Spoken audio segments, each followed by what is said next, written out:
The views and opinions of the hosts and guests are their own and do not necessarily reflect the position of the management and staff of Guardian Network. The Grand Bahama Rejuvenation Tour is powered by Grand Bahama Power Company. We seek continuous improvement.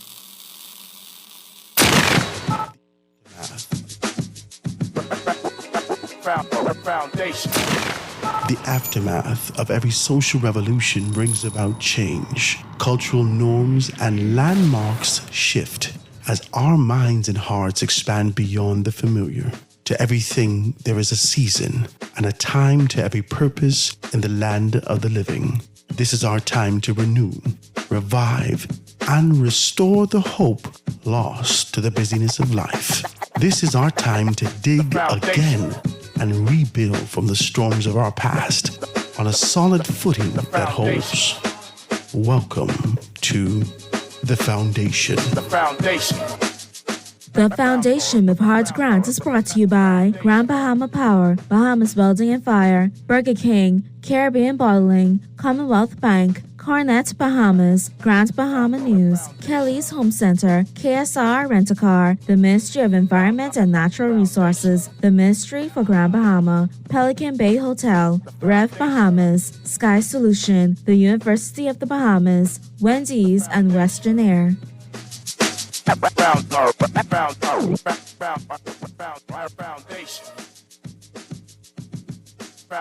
Foundation. The Foundation. Good afternoon, ladies and gentlemen. This is Guardian Radio 96.9 FM. Howard Grant and your company, The Foundation, live and direct all the way from Grand Bahama. The Grand Bahama Rejuvenation Tour is so exciting. Listen to me. Is it just me? I'm truly excited about the opportunity to kind of be back home and talk to my people. And about this kind of a course for growth and development on the island, I think it's very important. A lot of persons sort of text me yesterday. I thought it was an absolutely wonderful interview. Talk to me. I mean, if I do say so myself, let me pat my back. Talk to me, right? No, but I thought it was very good. I think it was essential to be able to talk about these things along the path of growth and development. A lot of times we can take ourselves to be able to identify the negative aspects of what is happening and sort of what's in our face. But if we don't speak to sort of charge the environment to understand that this is the course, the path, the direction, the trajectory that we're going to be taking, I feel like we can be able to be stagnant. So this is a position that we're in for growth and development. Guys, I thank you so much for that. Make sure you pick up your Guardian newspaper.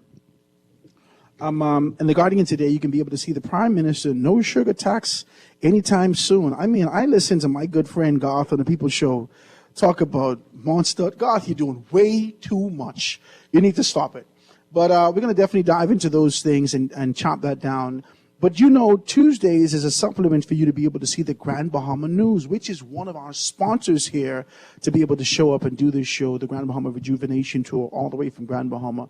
And with me, I have none other than Sarah Kirkby, all the way from Barefoot Marketing to tell him, man, tell him about it. I want to tell you that, man, listen, you have done an amazing thing to be able to pull. You've really amalgamated the strength, the resilience, and even the economics of Grand Bahama, encouraging people to kind of support. You know, sometimes when there is sort of a lull in the city, people decide to kind of pull back from contribution. But you have a great deal of persons sponsoring you, participating, and getting some things happen. Say good afternoon to the Bahamian people. Good afternoon. I'm normally lucky enough to go on with Naughty on Tuesdays as well, so this is great to be able to promote our paper. Yes. Twice today. Yes. I'm very excited about that. I am very lucky. When the Guardian came to me about doing the paper, we lost the Freeport News in Dorian. And, you always like to have your own paper. So it was really exciting to be able to have the opportunity. Though we do hope to do another issue soon and have 2 days a week. We're pushing for that because we do have a lot of things happening here in Grand Bahama. As you all know, we're a lot of subjects over the papers in the last couple days. So that's great. Tell us about it. Exactly. With your show. And so it's been great to work with you to help coordinate this show all about Grand Bahama this week, which is great. We need it. We are coming back. Things are happening slowly. It has taken a while. We've had a couple hits, but pause right we're there, resilient people. Pause right there, because a lot of persons feel like this has been sort of the proverbial jive that's been spewed into the media for some time that Grand Bahama's coming back, Grand Bahama's coming back. I've had an opportunity to kind of ride around. I haven't gone out east yet, but I've gone central, I've gone west. I had to go to 8 Mile Rock, and I can really sense that there is sort of a revival afoot. Right? There's a revival. Even the spirit is shifting. Talk to me about that. Yeah, I would agree. I think for me, when you come home, I went to Nassau for a little bit, and then when I came back to Grand Bahama, you are ready for it to be booming and exploding like it is in Nassau all the time. Yeah. We are not like that. We're probably never going to be like that. We're just not that same kind of city. But we do benefit in other areas, our industrial areas. Our hotels, we've got a new fantastic hotel coming with Six Senses, which will elevate our hotel component here on the island. We have opportunities with the hotel that the government is working on selling, the Grand Lucayan. We need that. But remember, these are all things that are coming back, but we do also have Carnival happening. Carnival will be a huge, big port for us. Then there's the announcement that we're all waiting to get the details on, which is the RCL and MSC port down in the harbor, that they were going to do what RCL had originally intended to do before Dorian and before COVID. So this is another thing that's coming. And then seeing how our snowbird season came back this year was huge. Everywhere we went was packed. So that was great to see, and that got the vibe really going again, I think, for the island. And it's also been great with Pelican Bay has been the structural forefront for us for hotels and keeping our tourism going. And then Airbnb has supported that for us. Yeah. And that's been very successful. So the island is coming back. We do have some beautiful elements to us as well. I mean, our streets are gorgeous. We have great power. We have good internet, and we also have a beautiful island to live in that is very family orientated and very safe and structured. Yes. So there are those benefits. And so, there's only so many places could grow. And there's a lot of people that want to come back here to Grand Bahama. A lot of People persons who like the gentleman standing next to you who doesn't want to go back to Nassau and loves it here in Grand Bahama. Yeah. But everywhere I go in Nassau, people know me. Oh, what you doing here, boy? Right? And there's a sort of a quiet expectation that there is a shift. But I believe that a great deal of persons are waiting with a kind of bated breath, quietly hoping for an opportunity, if not for the entire island to rebound, at least an individual opportunity. Because when you start to talk about lands, but somebody told me about a property on the canal yesterday, I was like, wow, listen, can I just take my job to Grand Bahama? Like, can I just take the things? And I think a lot of persons are kind of waiting for that opportunity to get back there. But can I say this to you guys? It's happening. It's really happening. And I don't say this just as jive to you. I want you to know that if you didn't have an opportunity, jump on a flight, Western Air, you can get here, stay at the Pelican Bay. I feel like it's 85% occupancy right now. It is, listen, people are moving in and out. I see business things happening here. It's blowing my mind. Yeah, no, there's a lot happening here, and there's new business coming all the time. Yeah. And one of those things that you're going to lead into today is going to be because we do have such great power. Yeah. I talk about it all the time, and Nadia and I have a fun on and off relationship. We could argue about it, but it is important for us to have good power. We don't go out in the summer. We don't have those blackouts. So we got to push our benefits as much as we can. Yeah. So luckily you're going to be talking to a beautiful lady about that today. Absolutely. Well, Sarah, I want to thank you for being able to be here with us and talk to us. Ladies and gentlemen, make sure you pick up your Guardian newspaper. On Tuesdays, you can see a supplement, Grand Bahama News. I want to thank all those persons who support the Grand Bahama Power. Trust me, they're doing an amazing job here. We're going to find out a little bit more about that when we get back. Let me take this commercial break and thank all you guys for being able to support us. That was Sarah talking to us about Grand Bahama News. When we get back, we're going to talk with none other than Cleopatra Russell, telling us all about the great things there at Grand Bahama Power. Guys, this is the Foundation with Howard Grant, Grand Bahama Rejuvenation Tour. We're going to take this quick commercial break and be right back after this. The Foundation.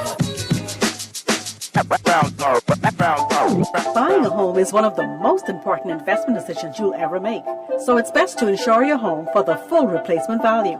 If your home is underinsured, the condition of average could apply and reduce the amount you'll receive if you make a claim. Ask your insurance agent about underinsurance and condition of average before you purchase or renew your home insurance policy. For more information, visit www.icb.gov.bs. This message was brought to you by the Insurance Commission of the Bahamas.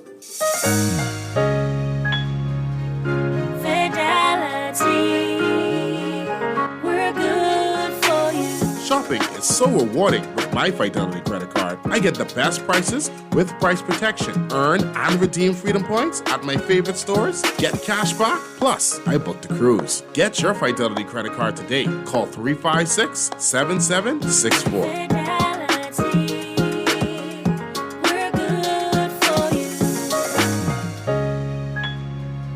It's a season of travel, and we're ready to take you there. Western Air offers daily jet flights between Nassau and some of your favorite island destinations, like Bimini, Andros, Exuma, Cat Island, Abaco, and Grand Bahama. Or if you need to hop stateside, find out what all the hype is about and try Western Air's daily jet flight services to Fort Lauderdale. Remember, all tickets are open, no change fees, no cancellation fees, and the first check bag is free. Visit www.westernairbahamas.com. Western Air will take you there. Alive believes loyalty is not without its rewards. We're offering you a summer full of deals to say thanks for sticking with us.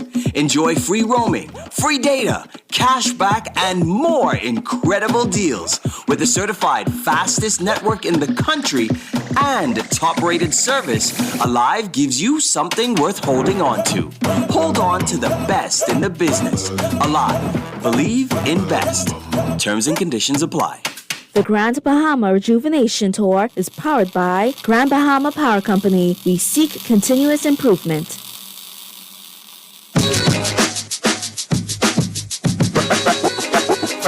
Foundation. Foundation. The foundation. The foundation. And we are back, ladies and gentlemen. 96.9 FM radio. Howard Grant and your company, The Foundation. The lines are wide open if you want to be a part of that. Please hit me up. 323-6232, 325-4316, 325-4259. Anywhere for the family of islands. Make sure you hit me up. This is a toll-free number now for all of you guys who want to be able to call in. Hit me up. Was it 302-5720, or hit me up on the text line 422-4796. We can be able to get all those things in here. I still got my Help Me Howard line, so if you guys want to be able to give me a text, 827-0111, 827-0111. We can be able to get all those things in there to have a great conversation with you guys. Now, don't cuss me and don't fight me. I understand that we had some issues yesterday, but there was such a free-flowing conversation with Mr. Hayward, Rupert Hayward. I think that we got a great deal from it. I want to thank him so very kindly for being able to do that. But today, we have the Grand Bahama Power in here, being able to talk to us. Now, they have been the center of, can we say controversy? Let's be decent. Let's be decent, right? Let's be decent, right? But they have been, surrounding, providing power for the island. And a lot of persons, I don't know whether or not it's the economic condition trying to identify this is what it is and whatnot. But we have none other than Cleopatra Russell with us today to be able to speak to us more specifically of what's happening at the great things over there at the Grand Bahama Power. Good afternoon, Ms. Russell. How you doing? I'm wonderful. How Listen, are you? I got to be dead decent with Ms. Russell because you all know I'm from Grand Bahama. So I don't want to tell you I know the people, right? But, these people, praise God. Ms. Russell, it's wonderful to see you. Tell me about your capacity over at Grand Bahama Power. It's great to have you here. Welcome home. Yes. 8 Mile Rock, born and raised. See that? Watch it now. Rocks, 8 Mile Rock. I was waiting for her to tell you, right? I'm the Director of Communications at the Grand Bahama Power Company. I hold responsibility for ensuring that we provide accurate and timely information to our customers, and this is why we're here today.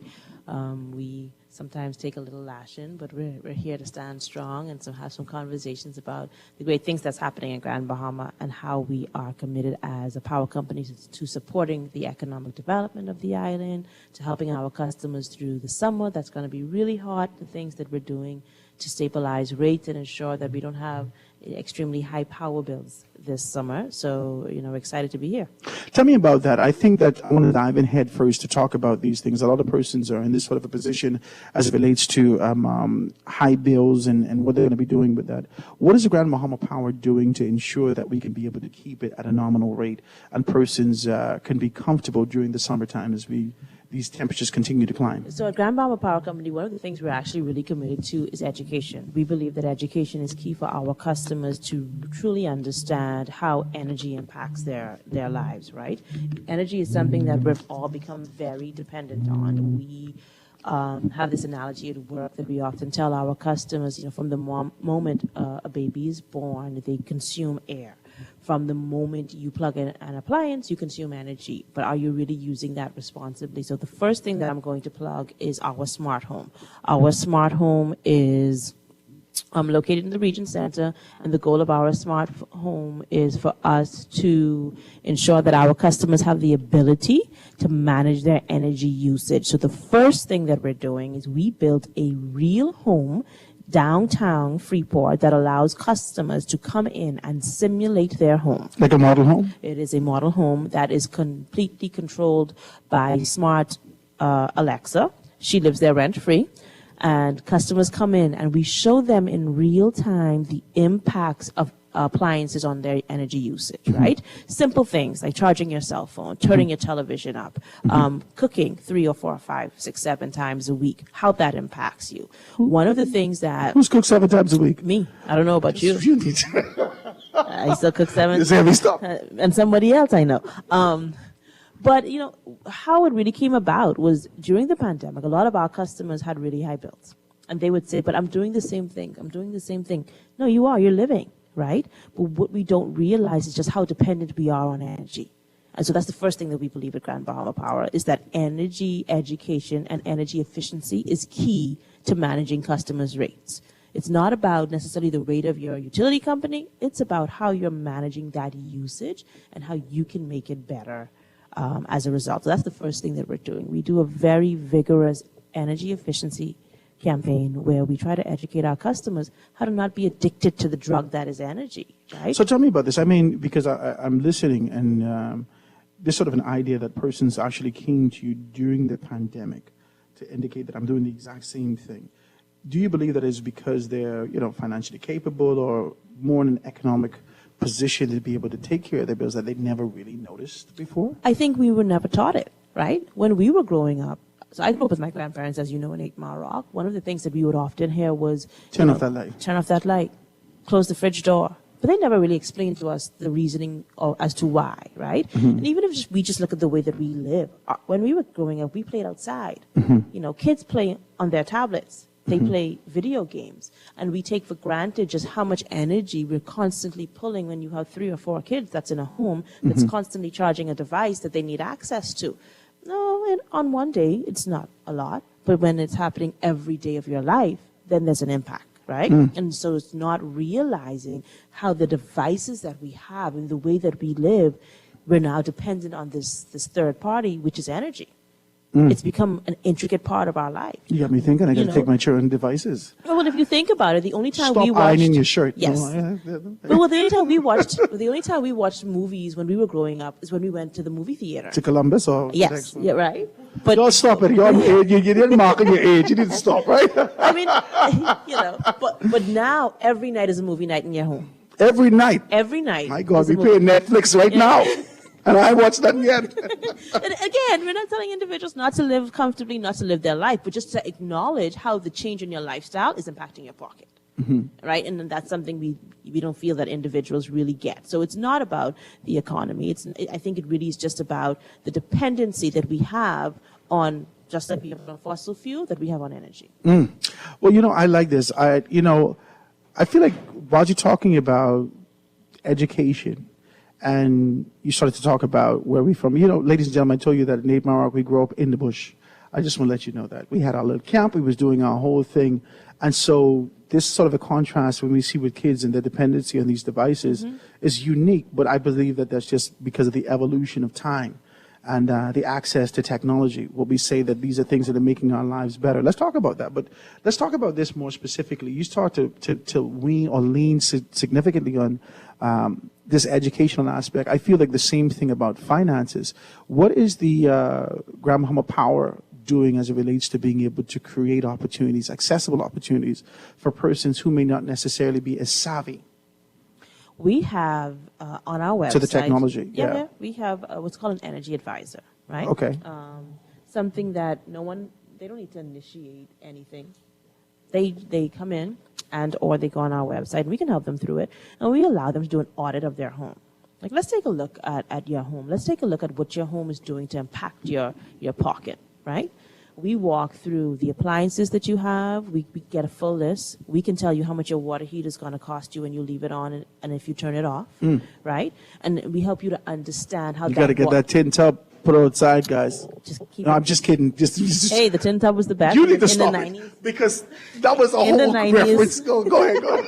But no, but you know, and so like, hey, let's help walk through it, right?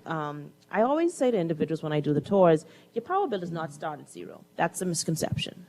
Someone says, what do you mean my power bill doesn't start at zero? Well, we shut everything off in the house. Your refrigerator has to run. Every day. Every day. Mm-hmm. That's its Keep job, your group right? cool, yes. Your security system or your security camera, if you have one, that has to run. Mm-hmm. No matter if you turn everything off, your home is going to pull at minimum about 4 to 5 cents an hour. Just to exist, just to breathe, just for those appliances to check in, just so that when you turn on your smart device, it's already updated in the background, so that your internet modem continues to run, you are pulling 4 to 5 cents an hour. Guaranteed. I don't care which house it is, you can turn everything up, just about everything off. If your refrigerator is on and your internet modem is on, you are pulling 4 to 5 cents an hour. Well, that's not a lot of money. That's what the average person says to me. That's $1.20 a day at minimum. Wow. So your power bill at best is actually not starting at zero. It's starting at $35 to $45 a month. Your budget should be at least $35 to $45 a month. And then, depending on how many individuals live in your home, depending on how many appliances But you we ain't have talking on your about air home. conditioning No, yet. Is it hot? we're not even getting to AC. We're talking My about God. bare necessities. For your hot water heater to run, it is costing you 45 cents an hour. Mm-hmm. Right? It's going to run maybe about a total, cumulatively, about an hour to 5 hours a day. Okay. Well, But that's only when me and my wife be it. My children. And that's and Well, they can save me some money because they won't be. They ain't paying much. But you know, and it's just little things that we've been doing to have these conversations and helping our customers to understand the impacts that energy has on their budget, but understanding more importantly the impacts your habit has on your energy, right? What is the concept? I want to know going forward because that's sort of the core concept and idea of what the Rejuvenation Tour is.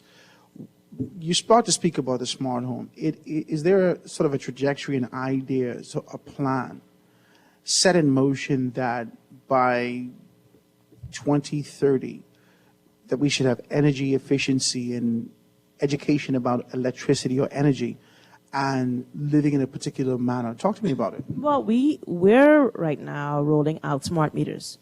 We have 10,000, which is about half of our customers have smart meters in their home.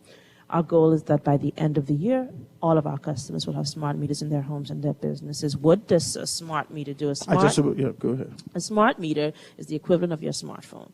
It takes the information with you. Is that constant. Android or iPhone? We got to be very clear about We're not this. prejudiced. Okay, good. Bubbler, top class. Because I can tell you somebody breaking my smart meter and charge me more. Either one is going to work, right? Mm-hmm. But what it does is it's going to give you that information in real time. So here in real time, by the end of this year, our customers will be able to see their energy usage. And so I'm going to liken it to when you hop in a car, you want to go to West End, but you're on quarter tank. You make an informed decision. Can I afford to go to West End or do I need to top up? Right? And that's what a smart meter and our real-time data is going to be able to do to our customers. It's going to give them the information they need to make informed decisions. Mm-hmm. Am I going to burn this AC tonight? Because I see what my bill is already for this month. I know what I can afford. Or, okay, I see where my bill is going this month. I know that I need to curb some habits. I know that maybe I need to turn the water heater off earlier tonight. I need to maybe not burn the AC. Or I'm not going to spend as much going out to dinner. I think it's one of those things that we heard former Member of Parliament Leslie Miller indicate. I think that rings loud in our minds. And though we were dealing with BEC, I think it is one of the tenets that holds true, no matter how brass it may be.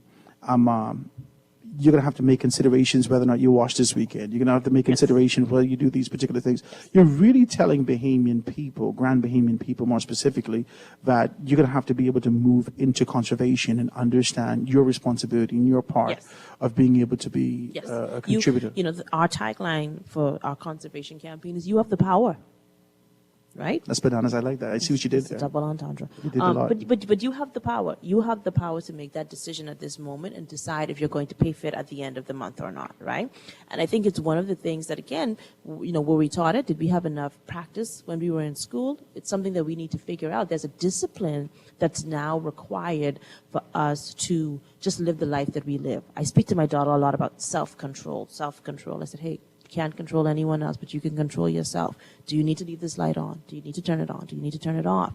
It's about having the conversations now with our society, and we start at a very young age. We have a program called Conservation Corner that we do in the summer with our kids, where we run campaigns around conservation techniques that parents can do at home in the summer with their children to help to instill in them the simple things now that when they become adults in 5 and 10 and 15 years, they know to close the fridge door, to shut off the lights, to know what water heater they're purchasing, or to purchase an AC that's more energy efficient, right? And so I think conservation for us is really big around the environment in some areas, but it's also big around ensuring that there are sustainable households. What is a sustainable household to us? We want households that are able to pay their energy bill. We want children who go to bed with light and have the ability to do their homework. We do not want a society on island where we have families living without power. That's not why we exist. Like, we're an intricate part of this island, and our organization is ran by a group of young Bahamians, mostly women, who are mothers, right? And so we know the impacts that the decisions we make every day has on this island. And so that's our commitment, education first, because we grew up in an era where we were taught education is the key, and we believe that that's what it is. Education is the key for our customers. But as we grow, and I talked about you and I, and your brother and all of us, in this particular era, we recognize as we mature and matriculate through society that maybe we weren't given strategic information, strategic education, as it relates to conservation, as it relates to where we need to move. And I ask you that like that because as you start to talk about this conservation corner, I want to know whether or not there is a plan, a concept, an idea to create a curriculum and go into the schools to talk about these things, because that's where the reformation is going to take place. I believe that when we came back home as kids and said to our parents, so my son says, Daddy, today, he says, Daddy, you need to drink more water. Right? I told him this, but now he teaches me. He said, Daddy, you need to drink more water so your pee is not too yellow. This is what he said to me. But we make those changes when our children reinforce it. Believe it or not. Yeah, we do. So I want to know whether or not. So we've been in schools. Talk to me about it. And we have a program where actually the schools come to us, and I think we underestimate greatly just how much the education system wants more. Like, they want access to more. They want to build new things into the curriculum. They just don't have access to it. Like, we've had schools that have come to us and said, hey, we want you to come in and teach it. Right? And we've done that where we can. We've gone into schools. We've done Conservation Corner with those schools. We've done activities. We take our bucket trucks to schools. Every school in West Grand Bahama we did this year, right? And so shout out to the West Grand Bahama crew. Been to Martintown? We went to Martintown. We went to Holmes Rock Primary. We went to West End, All Age. And what we did was we take our Bartlett Hill, we take the bucket trucks, we teach them about energy safety, about the dangers of energy, but we also teach them about conservation. We leave them with activities that they can do to teach themselves, right? In the house. I still have my almanac from 1995, and my daughter's like, that's how you research? But what I realize is my daughter, those have so much access through smart devices that they teach themselves a lot, right? They teach themselves things that we do not have access to teach ourselves. And so it's not even about maybe going into the schools, but giving them just the access to the information and meeting them halfway. So we literally had a meeting earlier this week talking about kids are on their tablets most of the time. Okay, let's not print this summer. Let's send it out so that when a kid is playing a game, instead of seeing an ad about, maybe a soft drink or an ad about a fast food restaurant, they see an ad about how they can help their kids, their family conserve energy. Mm-hmm. So I think there's definitely the element from the Ministry of Education side, but there's a way to do education all around. Mm-hmm. I want to talk to you about this. There has been, because I like this kind of conversation, I think, especially as a parent of 4 now, right? Congratulations. Because I do my thing, talk to me, right? But it's a whole different story.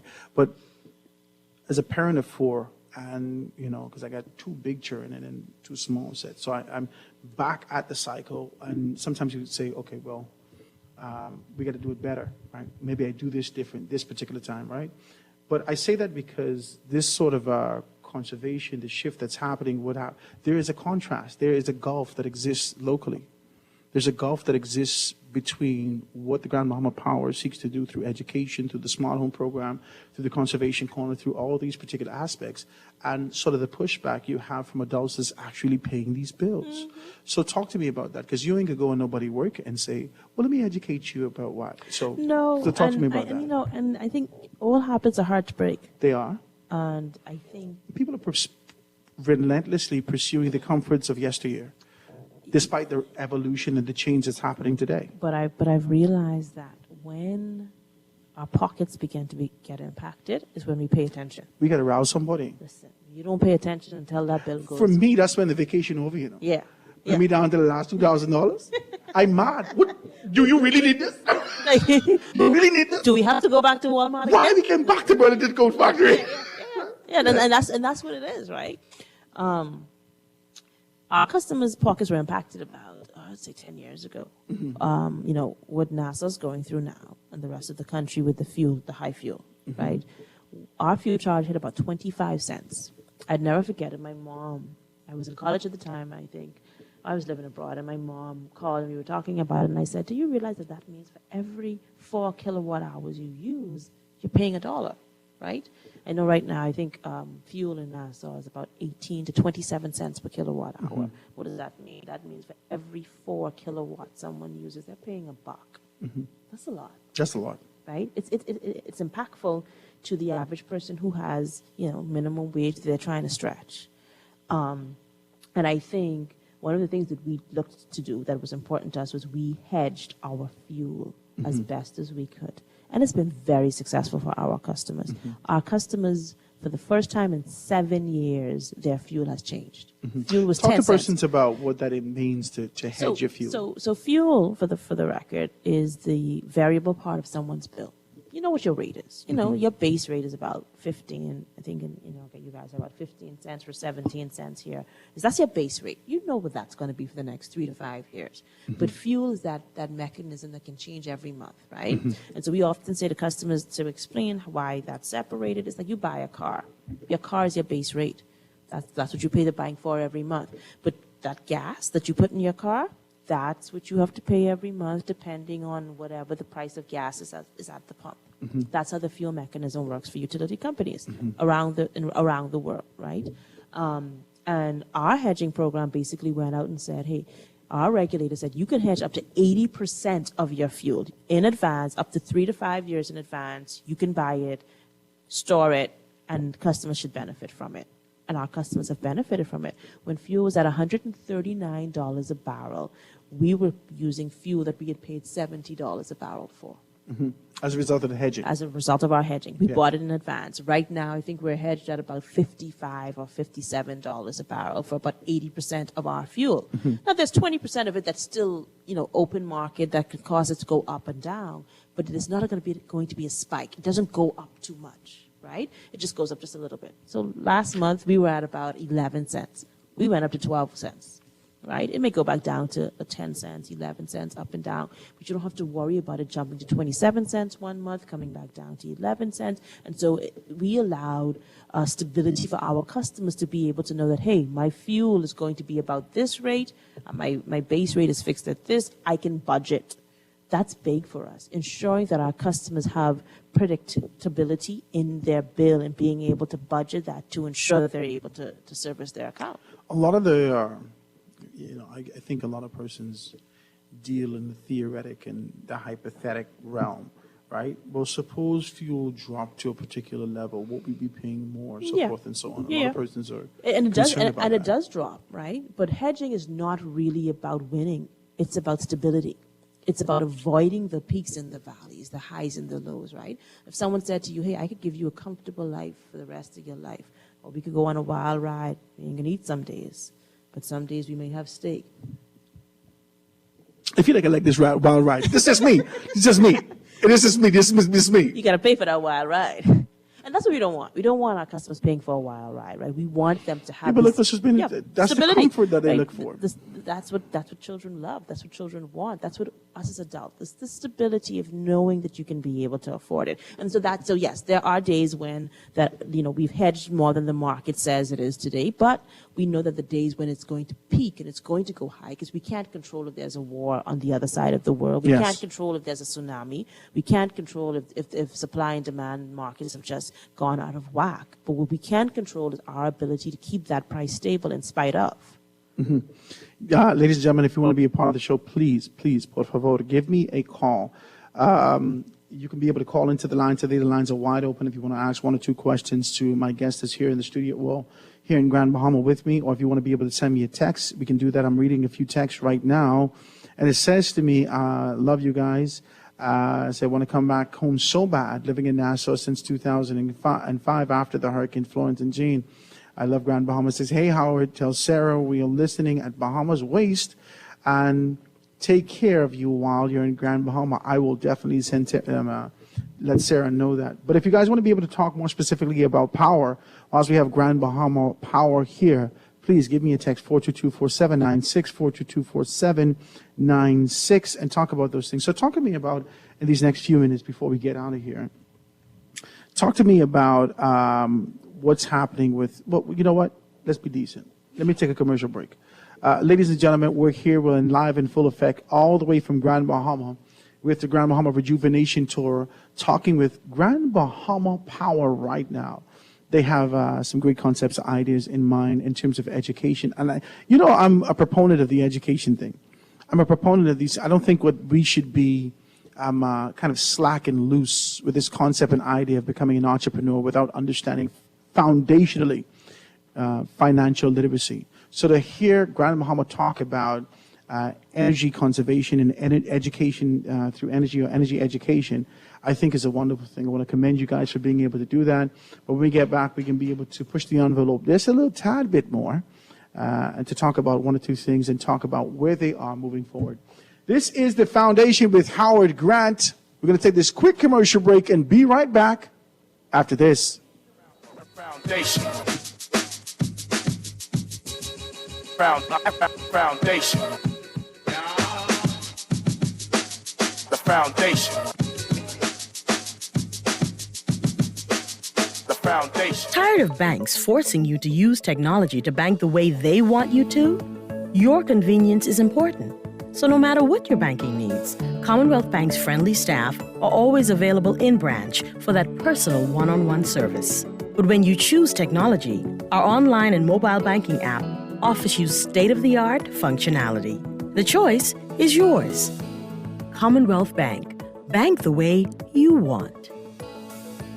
Guardian Radio and the Foundation are on the move. Bahamas, this one's for you. SBT, Small Business Thursdays. Every Thursday, the Foundation with Howard Grant will highlight small businesses throughout the country, far and wide. Your products, services, prices, and personality. We want to hear it all. Get your 30 or 60-second advertisement heard on air at a fraction of the cost. We here at the Foundation understand the times and don't want you to be left behind. With Guardian Radio, you reach your specific demographic, and it is unmatched. We reach thousands daily. Get your products off the shelf and your services in their hearts. Small Business Thursdays with the Foundation, only on Guardian Radio 96.9 FM. For more information, call 302-2300 or the Help Me Howard line at 827-0111. SBT. Small Business Thursdays. Get your business moving today.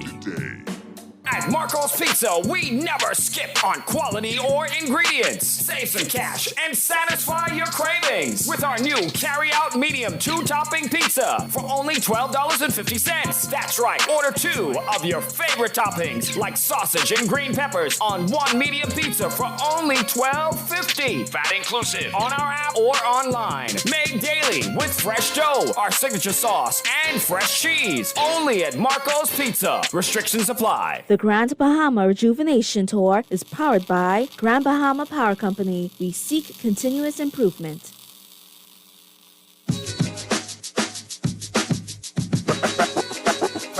Foundation. Foundation.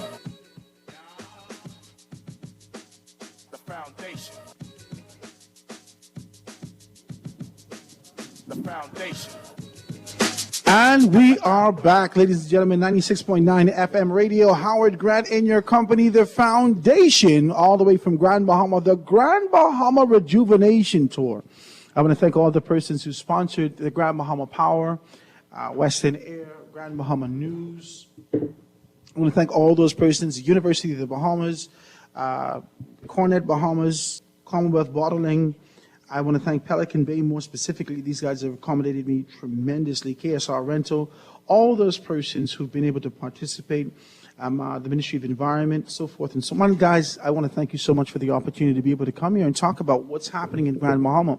On these last few minutes, I want to talk with Cleopatra Russell, who's here being able to talk to us from the capacity as Director of Communications over at Grand Bahama Power, to talk about some of the pushback. Like I said, before we went to break, Ms. Russell, I want to be very decent with you. Before we went to break, there was a sort of a concept that says, whilst children are insatiable for information and they're eager, and we're molding and shaping the minds of the youth in preparation for the sustainability and shift that we desire in our society as we go forward, there is sort of a stiff neck approach to those that exist in this space now. Talk to me.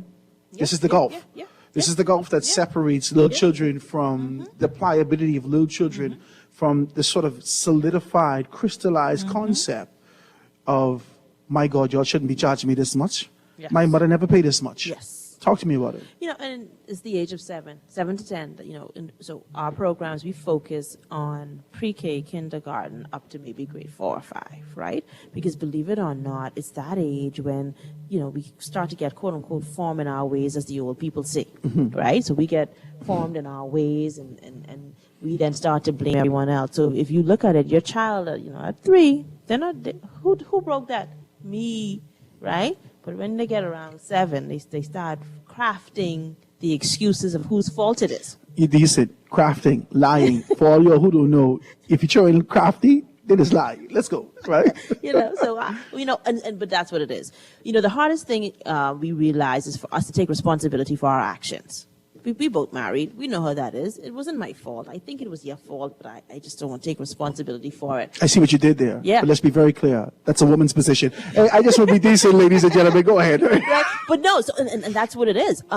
It takes 3 years for you to train a child to be probably an expert at anything.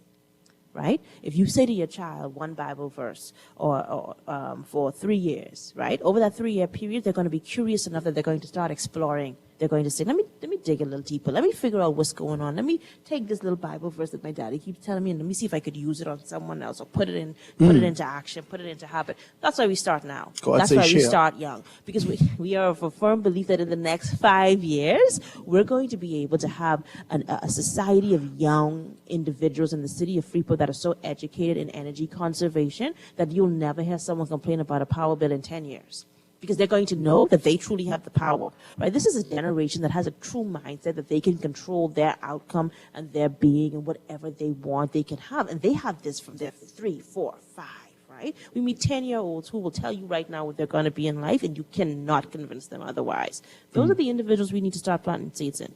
Those are the individuals that we're actively planting seeds in, because when you plant seeds in those individuals, it's no offense to my generation, who we're kind of done. We're set in our ways. We're not. I'm going to burn my AC tonight because I'm just going to have to complain about this power bill. We get to die one day. I can't die hot. Right? No. Conservation is not a part of our generation, but it's the future generation, and it's conservation all around it. That's all they talk about. That's all we talk about. That's why we don't have plastic bags anymore. That's why we don't have straws or single-use plastics, because we see the way that we are impacting the earth, and we want to conserve it, right? And so, hey, let's see the way that you're impacting your pockets. Let's help you conserve it. So talk to me about this, because the CCC has pushed back on some stuff for you for some time. I haven't heard from them in a little taste, but nonetheless, the CCC has been active as it relates to being able to push back on the position that Grand Bahama Power is taking. And we say hello to Pastor Eddie Victor and the members of the CCC. What they are for us is an accountability metric. Right? We see the CCC. So accept this as constructive criticism. We accept it as constructive criticism. They are our customers. every customer of Grand Bahama Power Company, they have a right to an opinion, one that we are entitled to listen to and to hear. Whenever we go back and forth, it's usually about rates, and we have a very open rate filing process where the CCC and other members of the public usually give their input on the process, and we do our best to be accountable and to explain to them the rate structure and if there is an increase or a decrease in what's going on and the reason why.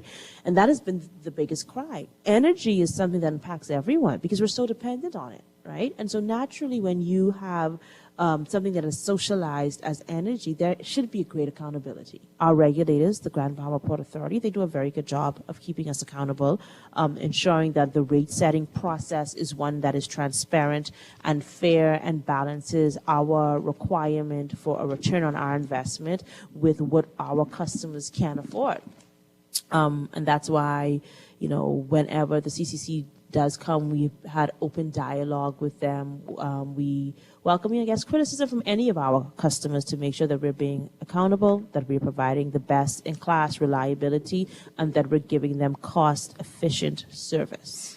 Before you get out of here, yesterday we had a conversation, like I told you, with none other than Mr. Rupert Hayward, and one of the things that he actually hit on was alternative energy, clean energy.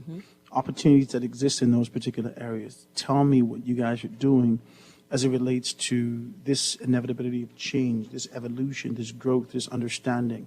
What are you doing internally to ensure that you're prepared when this time comes for an external change? Grand Bahama Power Company has 3 power purchase agreements in place presently with Bahamian companies to build renewable energy plants, and we are buying all of the energy that they produced. All of those will be solar plants. We would have signed one with Focal, I think, about 3 or 4 weeks ago. That would have been in the news. We would have signed one with Bahamas Solar about a few months prior to that. We will hit our 30-30 goal, and we will hit it before anyone else, and we will hit it because right now, once those plans are complete, we will have almost 10% of our 2030 goal. Our 2030 goal. It was a goal set by the Bahamas government to have 30% of the energy produced in this country be produced by renewable energy.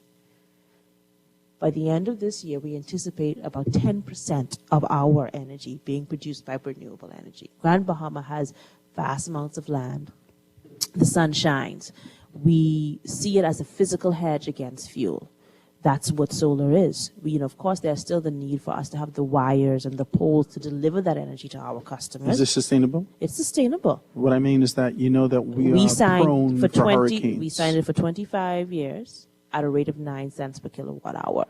That means that rate will not go up, it will not go down. We know that for the next 25 years, no matter what happens, the solar that those customers produce will be sold to us at 9 cents per kilowatt hour. We've hedged for the next 20 years to ensure that our customers can benefit from renewable energy. This type of preparation, this structure, this sort of a foresight, look into the future, and this deliberate approach of being able to ensure that we provide opportunities far into the future for Grand Bahamians says to me there is an expectation quietly, whether it's pronounced within your organization or not, for population expansion, explosion. Talk to me. There is. Grand Bahama, and people say, oh, I've been hearing it for a while, that Grand Bahama's potential. Hey, Christ has been coming from when I was a child. He's still coming. And he's still coming. My God. And I know that he is, and I still believe that he is. We know that Grand Bahama is poised. We know that the potential. We know that there are some things that has to align, but they will align. Our job is to be prepared for when it does. Our job is to anticipate, and that's what we're doing. We're ensuring that we are able to create a sustainable energy future for our customers, and that's what our goal is. And yes, we know that hurricanes will come. Right? But we know what happens. We rebuild. We've rebuilt after Francis. We've rebuilt after Jane. We've rebuilt after Matthew. We've rebuilt after Dorian. Because as long as we want to exist, that's just a part of life, right? The Bible speaks about the years of plenty and the years of famine. But in your years of famine, you wait for your years of plenty. She's good at this. Watch me. She's good at this. You store up. I feel like a politician there somewhere. Right? And so that's what we're doing. We're creating a sustainable energy future, right? One that integrates electric vehicles, one that has renewable energy, one that has clean energy, one that has us seeing less fossil fuel being used to generate the energy that our customers need. So yes, we're doing our conservation part for our customers, but we're also doing a sustainable part for our energy future, for our island, to make sure it's cleaner and it's greener. I want to thank you so much for taking the time to sit with me. Thank you for there. having me. And I also want to thank you for affording me the opportunity to show up here and have this conversation. You're a good, decent people, and I'm glad to be able to carry this message locally and nationally about the great things that Grand Bahama is doing and Grand Bahama Power is doing. I want to thank you so much, guys. Ladies and gentlemen, I want to be able to take this commercial break, get to news and get back, but I'm grateful for this. On the other side, we're going to be talking with none other than the head of the Chamber of Commerce here, Mr. James Carey, and talking about some things. Cleopatra Russell, my good, decent, this family is a friend for a long time. Is a good, decent woman, and we thank you so much and continue to do wonderful things over Thank the you Grand for having Bahama us. Thank you. Thank you. Ladies and gentlemen, we're going to take this commercial break and be right back after this.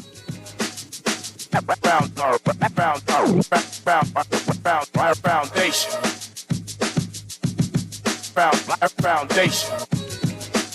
The foundation.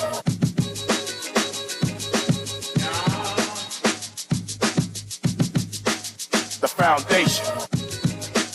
This is Guardian Radio 96.9 FM, Nassau, Bahamas. Girl, you see how Cora eye look funny, all black up yesterday? But she say she bumped into a wall when she's running after the churn dam. Yeah, but last Saturday, you see her arm was all black and blue, right? What you saying? You think something wrong between her and Jack? I ain't sure, but you know Jack is a jealous man. I hear him and Cora last Friday. I hear him say he hear Cora have eyes for Junior. Now you know that ain't true. Cora is a good woman, does mind her business, take care of them churn, and go to church every Sunday. So what you think we should do? I think we should report Jack, you know. Cora don't say nothing, but silence hides violence, and we don't want to line up in the cemetery. Not me. I ain't getting in nobody business, then Jack come after me, and I land up next to Cora. No, man, we could call a text Crime Stopper. And remember, we can even get some grocery money for our tip. Remind me again, how does this work? We can call them in Miami at 328-TIPS or 328-8477. Or when we in the island, call toll-free at 300-TIPS or 300-8477. And if you don't have no minutes, use the Crack Crime Bahamas app, and we could text them, and the messages get on mix up before it leave your phone, so nobody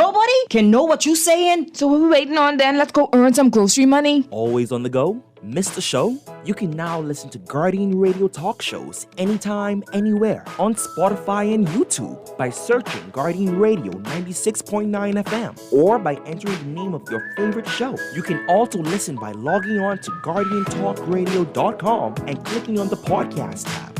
Guardian Radio, continuing to provide you with fresh news and smart talk anywhere, anytime, all day. The Grand Bahama Rejuvenation Tour is powered by Grand Bahama Power Company. We seek continuous improvement.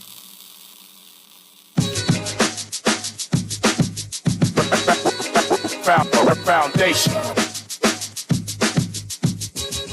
Foundation. The foundation. The foundation. Foundation.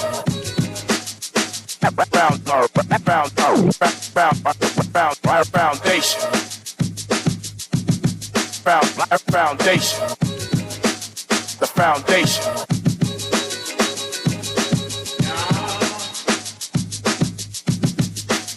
The foundation. The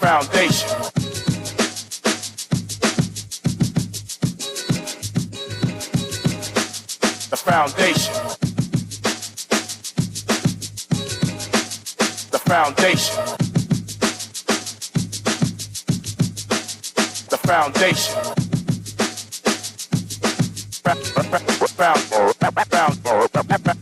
The foundation. We are back. Ladies and gentlemen, 96.9 FM radio, Howard Grant and your company, The Foundation, Grand Bahama Rejuvenation Tour. We're all the way down here at Pelican Bay. Man, listen, this is an absolutely beautiful place. We're going to be here until Friday of this week. If you're in Grand Bahama and you're listening and you want to kind of sit in there, please, you can give me a call, 827-0111, 827-0111. We can set something up. We got some chairs here for you if you want to be able to participate in that. I would absolutely love to be able to have you on board to kind of do that. We're here at the Pelican Bay. I want to thank all the sponsors again. I can't say that enough. I want to thank you so much. I want to thank Cleopatra Russell for being able to take the time to speak with us today and talk to us about what's happening over the Grand Bahama Power Company. I know you guys I don't know, I feel like a lot of persons are salivating with a desire to be able to identify and exacerbate the negative that's happening without being able to look into the future, a path or trajectory that a business or organization is taking to say that we want to make incremental steps to be able to expand and grow in these areas. And I want to thank Cleopatra Russell and also the Grand Bahama Power Company for being able to indicate that, hey, listen, we're taking this and ingesting this information as constructive criticism, but we have a master plan. We have a plan to move into the future, and you have the power. So thank you so very kindly for being able to do that. But now I want to do this. I want to talk to the Chamber of Commerce. You know, sometimes in the contribution of the conversation, a lot of persons are one-sided. There is no expectation that Rupert Hayward, rather, will be able to take on a position to be able to speak to the negative light of what's happening at the Grand Bahama Power Company, but always speak most definitely with this sort of an enthusiasm towards the future. Also, the Grand Bahama Power and any of the guests that comes on to be able to speak about their posture and position, we expect to hear good things. The Chamber of Commerce has the responsibility to be able to identify all and sundry, to look at the pros, the cons, to look at the positive, the negative, and be able to speak with a sense of frankness and as a matter of fact to what's happening.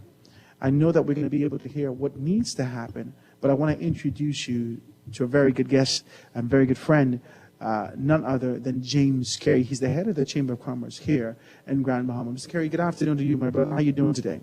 I'm good, Howard, and thank you so much for having me. Rejuvenation is good, and I hope you're here to rejuvenate Grand Bahama. I am. And that's good news. I'm here for a little vacation myself, right?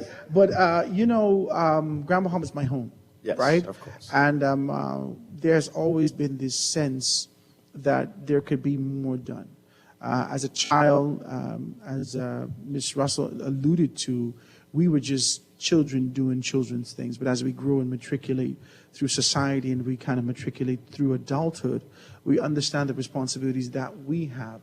The Chamber of Commerce has always been a pillar, a part of the community, a prestigious part of the community that actually speaks with clarity to where business is and where it needs to go. I want you to give me sort of a snapshot of where we are here in Grand Bahama at this juncture, and then we can kind of, you know, deduce it and chop it up as to where you believe we should go, making those incremental steps.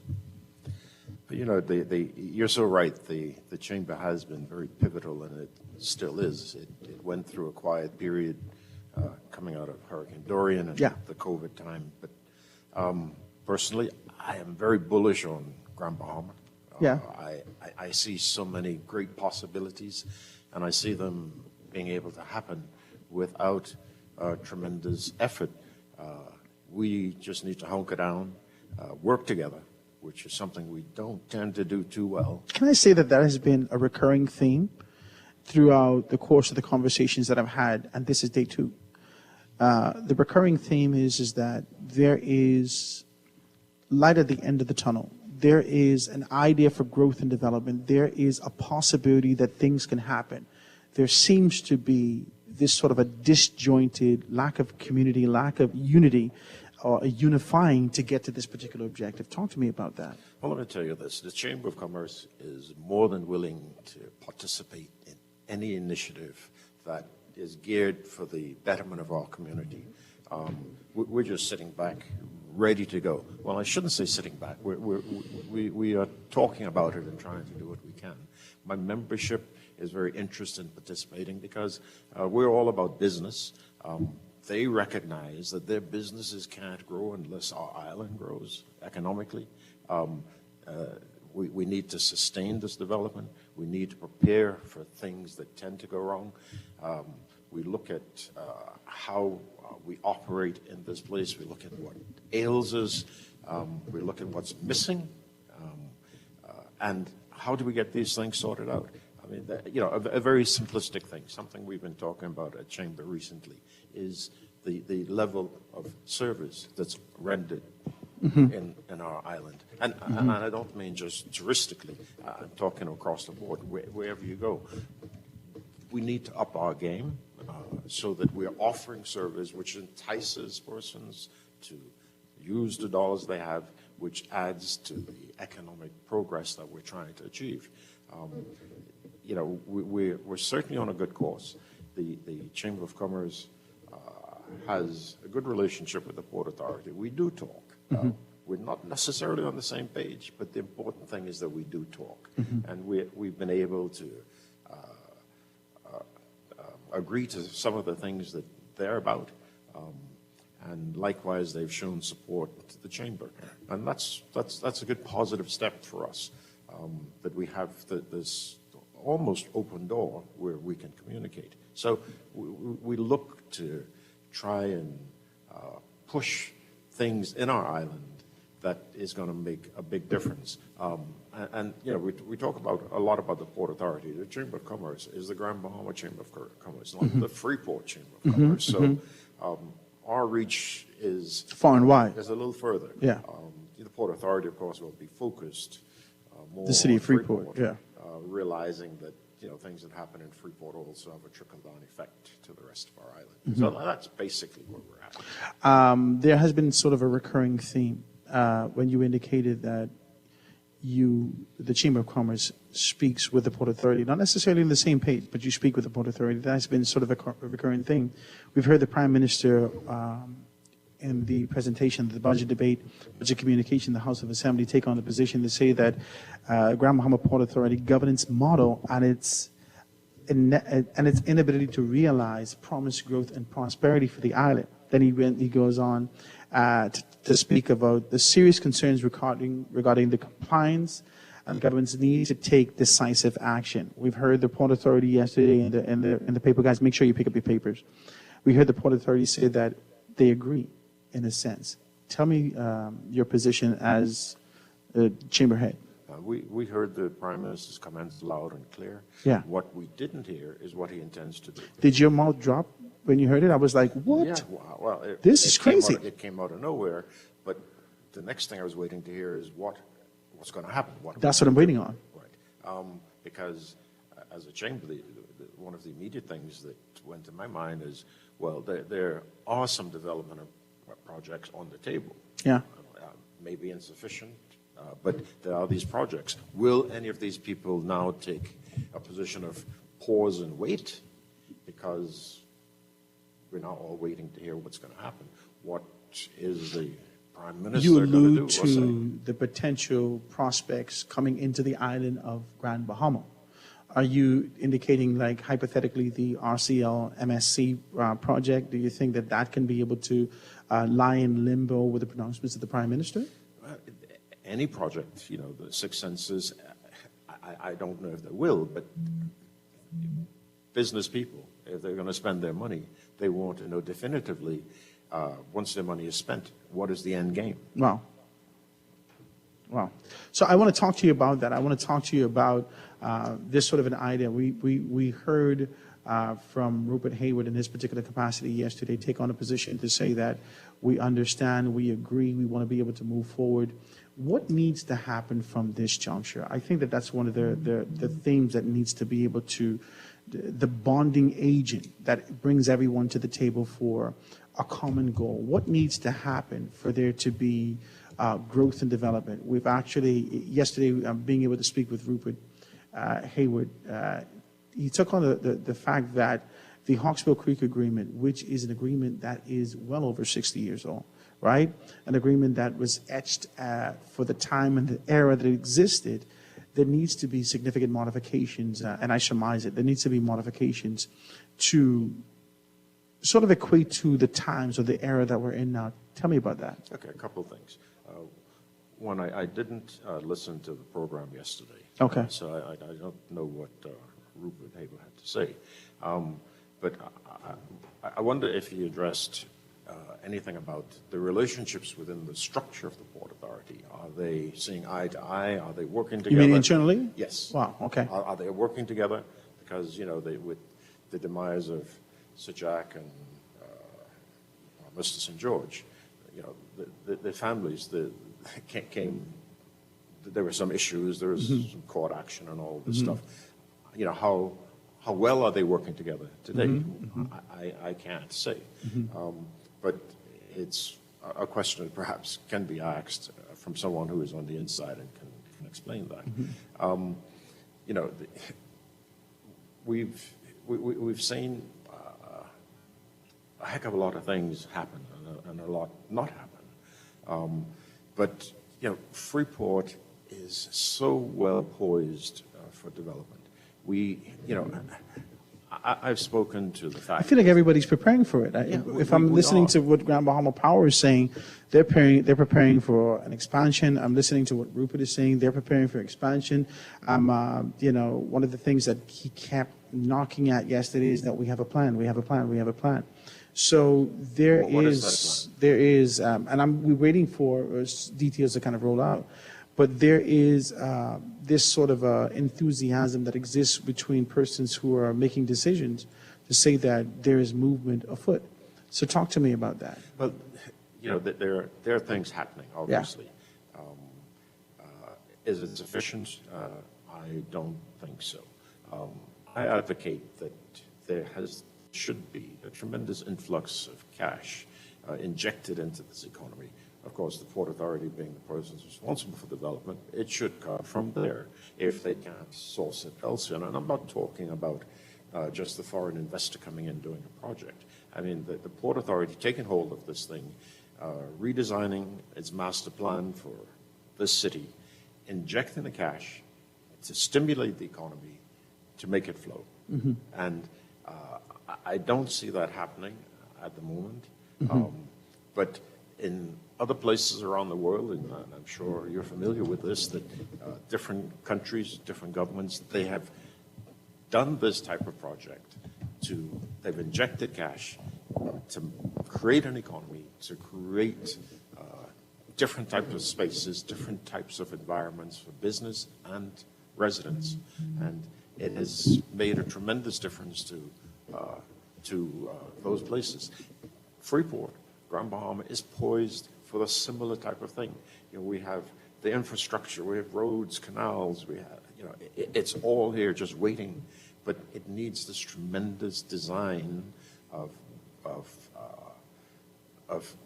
something that will make the difference to us, that will stimulate, that will invite people to come in and be a part of this.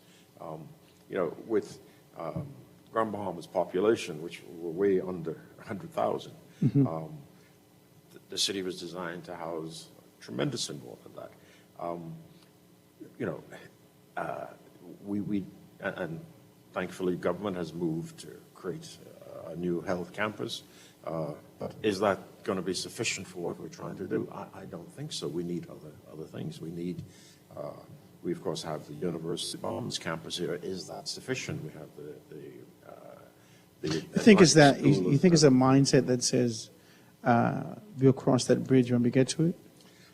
I think the country tends to run that way, and traditionally has run that way. But I don't know. I mean, for me, and you can be able to tell me better than this, but for me, the extent of my financial literacy in terms of what I've been taught as a young person is that you have to kind of endure until you get to a position where you can do better. I think the economic crunch that exists in the country right now, there is this sort of a survival mode that's kicked in, and I don't know whether or not Freeport feels a greater weight in terms of being able to preserve and, you know, release in accordance to the capacity of the island now. But there's also the old adage that you have to be prepared to spend money to make money. Yeah. The Port Authority is a private company. It is a for-profit organization. If it's going to sustain, it has to sustain it needs more than just license fees and service charges and whatever other little things that they have going on. You know, you need to put it out there where the big bucks will come in, where you will get more businesses come in, more licenses issued, et cetera, et cetera, et cetera. I don't see that happening at the moment. But the island, the town particularly, needs cash on the ground to stimulate this economy. I'm afraid of that. Let me tell you why I'm afraid of that. I am, okay, so you remember the Jump Start. You remember the Jump Start and the Fresh Start program, where the government of the Bahamas was given about $23 million, if I'm correct. I stand to be corrected about the exact amount. but there was increments about 5,000 kind of dispersed for this idea to create more small and medium businesses in our country. The former administration, I think this was the Ingram administration, they did all they can do to kind of tout the one or two businesses that did well with this injection of $5,000, but for the most part, this money was gone. And I believe that as a result, that's as a result of financial literacy. And I don't believe that, you can just give a man $5,000, $10,000, $15,000 and tell him do well at the business if he doesn't have financial literacy and education. That amount of money is only enough to get you in trouble. That's all they can do, because it only can get you to Miami. You can't do nothing else there. But so tell me about what the Chamber of Commerce is doing as it relates to financial literacy in the schools. I see the Grand Bahama Power is talking about education, energy education. I think financial literacy is extremely important. It's crucial for the young person, so we can be able to have persons understand what money is and how to deal with it. Talk to me about it. The Chamber, a few things that we are doing, but we have had sessions with basic accounting for small business people. We've done it out of our administrative office. Because we recognize that need. We're encouraging persons to do proper bookkeeping, to have points of sale, and there's some reluctance in a lot of businesses because they think it costs them money to do, the tap and pay. You have Sandala coming on stream, and there's some reluctance with that, although the central bank is pushing it a heck of a lot more these days. So the Chamber's participating with we're about to launch a series with some of our more senior citizens, those who are afraid of these things, cell phones and ATM and all those things, to share with them how to use these things, because the traditional way of doing business is changing. I mean, we've heard a lot of complaints from seniors about long waits at the bank, etc., to do basic things. Is that by design? I hope it's not. I hope it's not by design. But I know the you don't even look forward to getting old anymore. You like one time ago, you looked at the line and said, "My God, there's no one there. I can't wait to get 65." Yeah. The working models in the banks is changing. Yeah. Right. I mean, when you lived in Grand Bahama, there were managers in Grand Bahama. Now they're senior personnel in charge, and the decisions are made elsewhere. So that has changed. And we just want to encourage and to use the old adage, ease of doing business. And it's a critical thing. It's a frustrating process to get to do business. And in fact, I've asked a committee on the Chamber to, rather than talk about the ease of doing business, is articulate for me so that I can talk to the difficulties of doing business. Because that's an inexhaustible conversation. I mean, we could be here for days if we're talking about the difficulty. Yeah, but there's so many things that happen. There are things that are not abundantly clear within the port area, which is generally Port Authority, government, processes that you have to go through. They're necessary government agencies, the Inland Revenue, National Insurance, Customs, and these government agencies seemingly don't link with each other, don't talk to each other. So, you run around trying to get something done, and, someone might tell you that you need an NIB number for your business before you can get a TIN number. And then NIB tells you, but you need a TIN number first. This is not a real story. Yeah. And TIN then says, but you need a business license. But you say, but I don't have a business license yet because my premises aren't ready, and I can't get a business license until they're at least 80-90% ready. So, you've got this circle of things. Inland Revenue has created a sort of a one-stop shop scenario where you can be able to come in, get these things, especially in Nassau.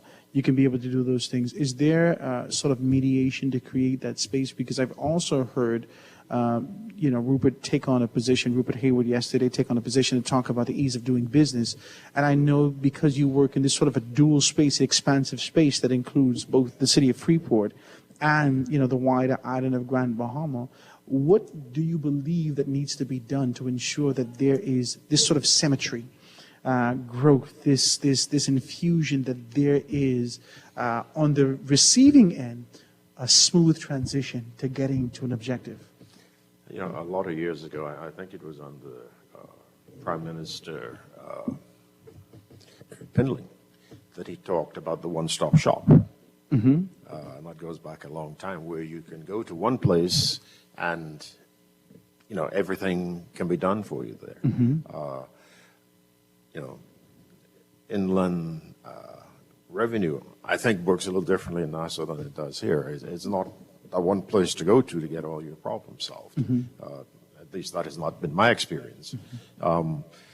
But we need that type of symmetry where it can just come together, where you can just go and get it done, where it's not a frustrating process, a long drawn-out process, and make it happen. The Port Authority's reach in granting a license only goes so far. And for certain businesses, you need a further business license from the government. Mm-hmm. And hence, we run into a bit of a problem. I think quite fairly, in a small business, the Port Authority does promote the idea that they can get a license granted within 10 days. And I think for the most part, they're doing that. Of course, a bigger business, a bigger investment, of course, takes more time. But Mm-hmm.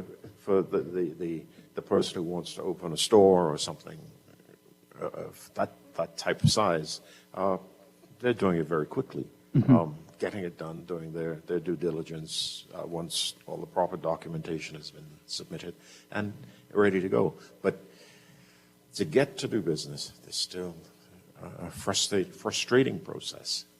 The government of the Bahamas, under the former administration, Ingram administration, took on a position to be able to talk about the commercial enterprise bill that afforded persons who wanted to be able to participate in business in the country to be able to come in, and gave them stipulations. If you're not able to get these particular things, automatically you'd get that. Do you believe that there needs to be sort of a default to be able to cut through the proverbial bureaucracy, the red tapes, to get to this particular objective? If we have this sort of backdoor, an avenue to be able to get directly, maybe we can be able to see productivity on the front end. Talk to me about it. Yes.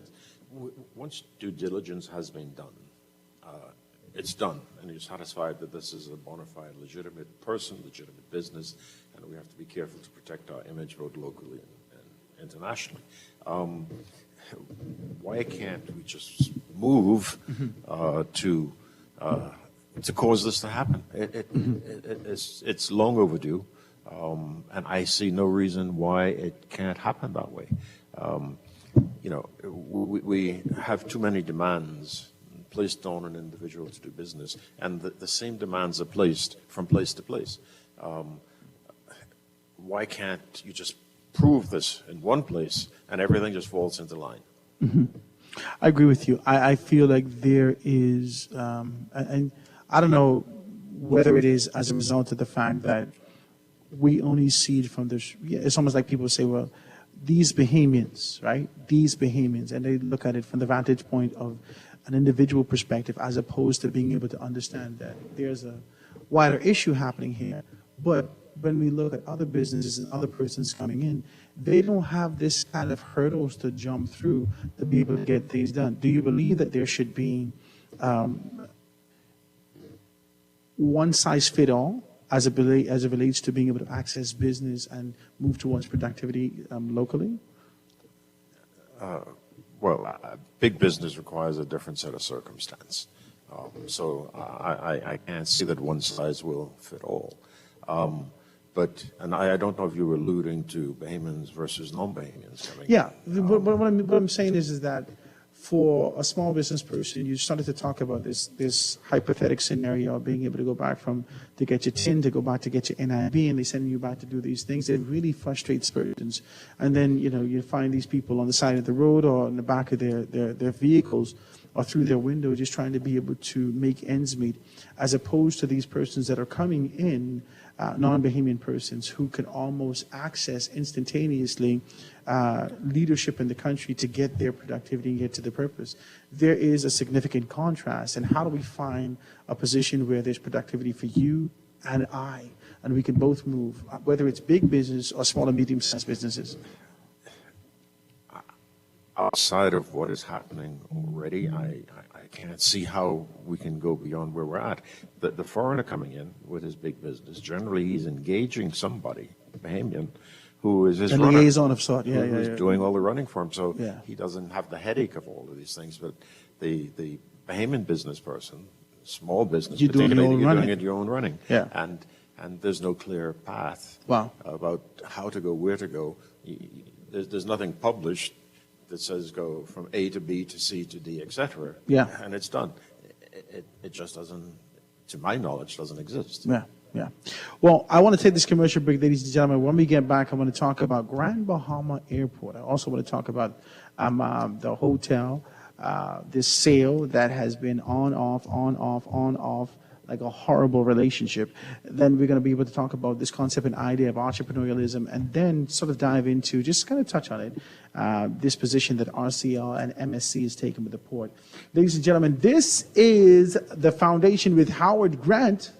We're out here in Grand Bahama, right at the Pelican Bay. I am just enjoying this to the max. Right? If you can get down here, please give me a call, 827-0111. We're here on the Grand Bahama Rejuvenation Tour, powered by none other than Grand Bahama Power. I'm so happy to be here. We're going to take this quick commercial break and be right back after this. The Foundation. The Foundation.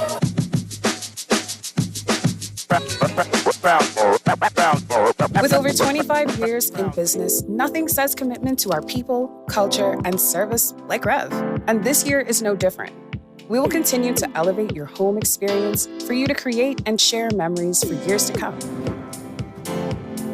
while keeping you connected to the people and things you love most. Our pledge to provide quality service each year remains true. Rev is made for you.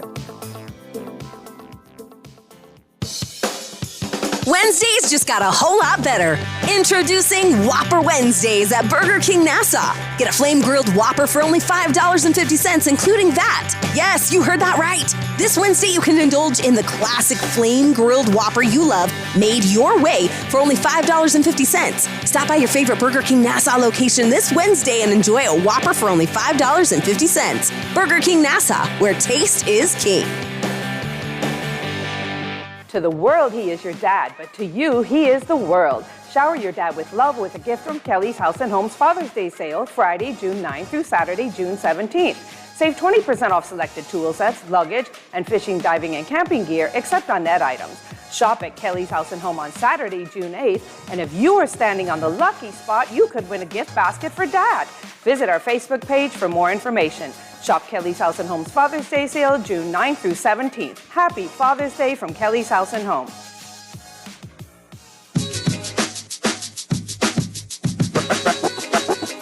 Foundation. Foundation. The Foundation. The Foundation.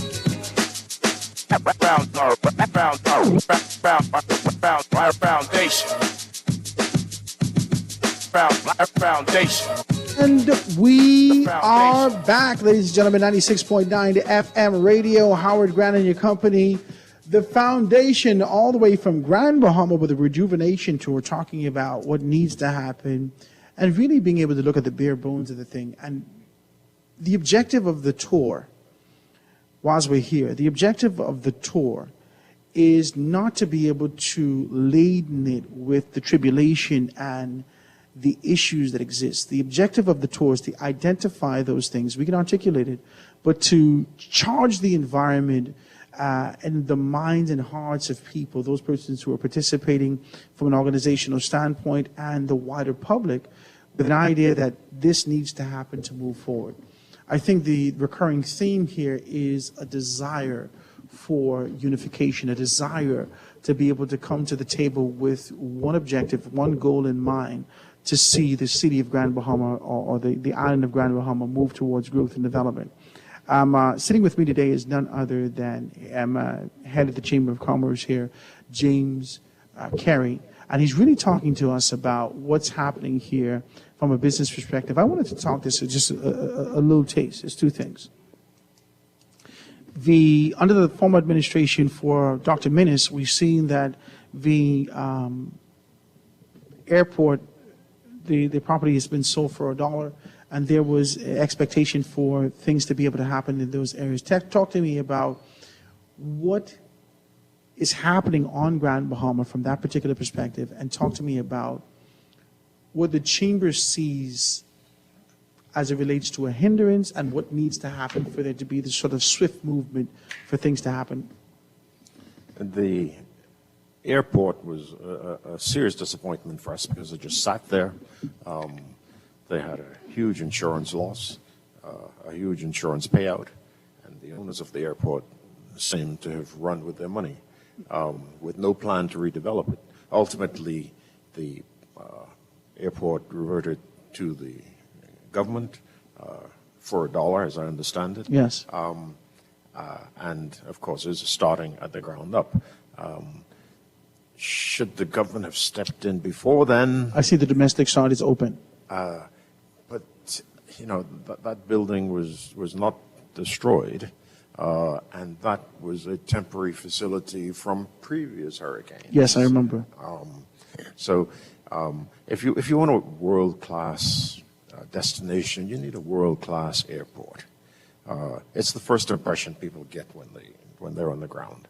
If what we were looking at for many years, more than 10 years at least, it was not the type of place where one would bode good feelings about, oh, this is warm and welcoming, this is a place where I got to be, and let's see what's behind the airport.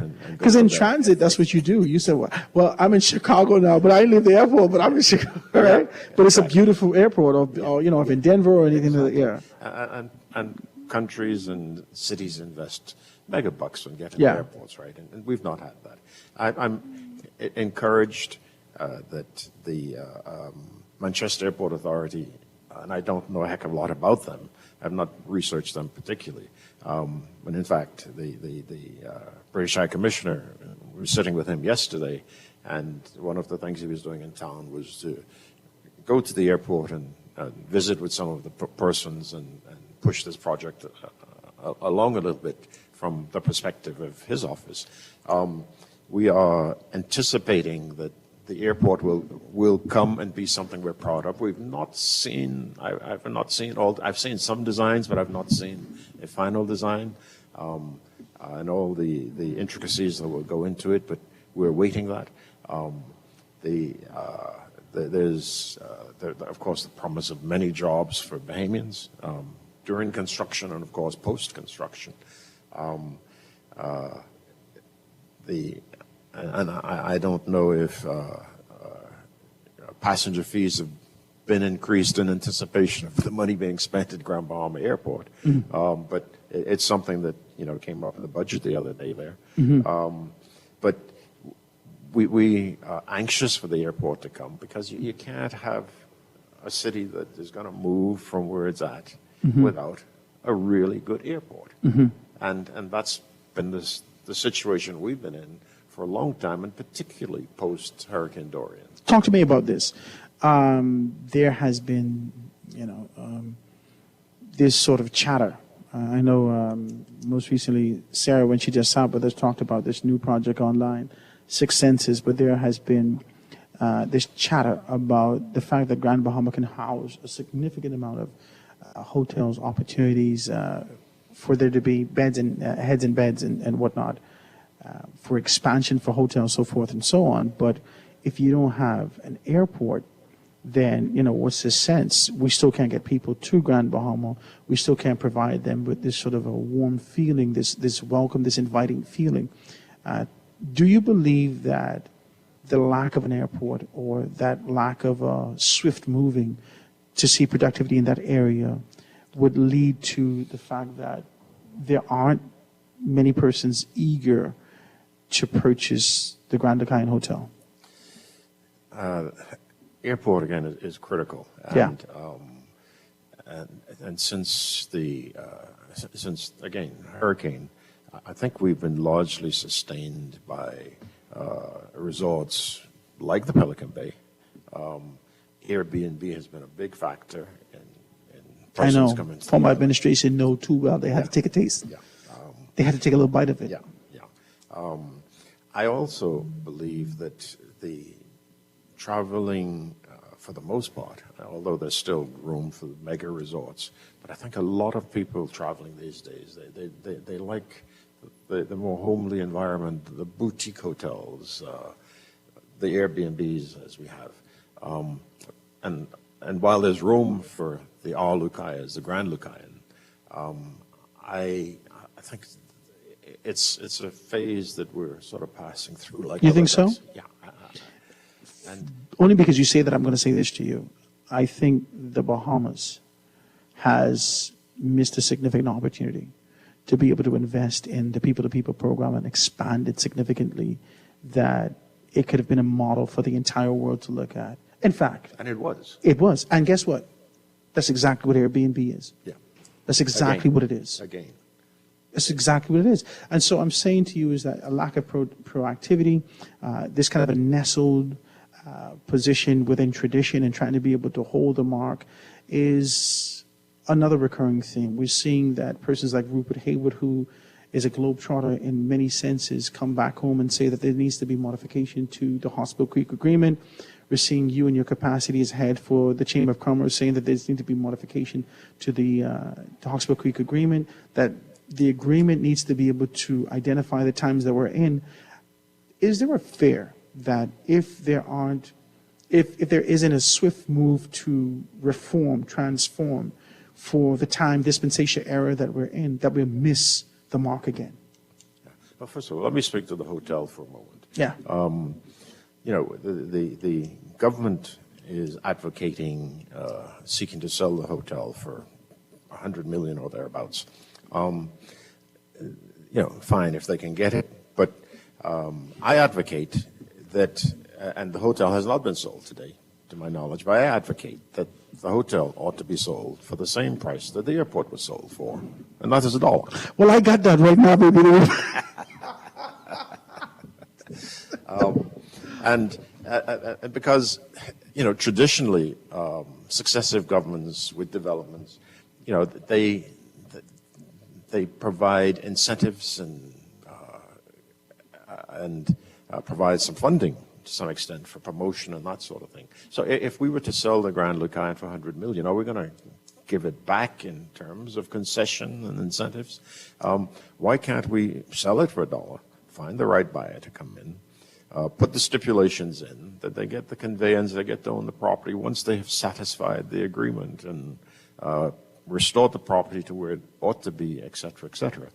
I believe it'd be a tremendous step in leading us down to where we ought to go. Mm-hmm.